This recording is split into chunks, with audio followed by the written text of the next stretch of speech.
on 5. These pictures posing questions about deer population control in one local city as another city gets ready to declare an emergency over the animals.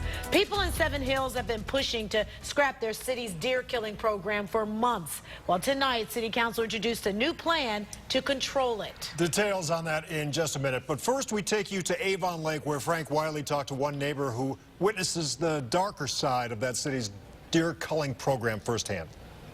Fall showed itself outside their window. They've lived on the fringe of Lorain County's metro parks for nearly 20 years. Sunday morning, the Piscioneris plan to take it all in, but not like this. Deer was shot north of here and ran through the yards. He glances back like the deer's specter remains. It wailed and whimpered for at least 15 minutes. Mark watched her suffer and die. There's a blood spot that's there where it had died. Culling, Avon Lake adopted the practice to control the area's growing deer population. Once folks heard about plans to kill off deer near them, there were concerns.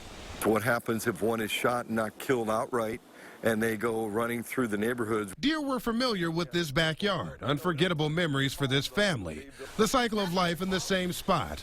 They've chewed up plants, even given birth on this deck, and just feet away, died violently. But they were always welcomed. We get deer that'll bed down underneath these trees. Mark called the cops. They wrangled the dead doe, but left behind this visual. Ultimately, the family says it would like better communication from the city so they can know what to expect. In Avon Lake, Frank Wiley, News 5. All right, as for Seven Hills, City Council was to meet tonight to repeal one deer culling plan and replace it with an emergency ordinance that was nearly identical. It would allow the police chief to issue permits for bow hunting white-tailed deer.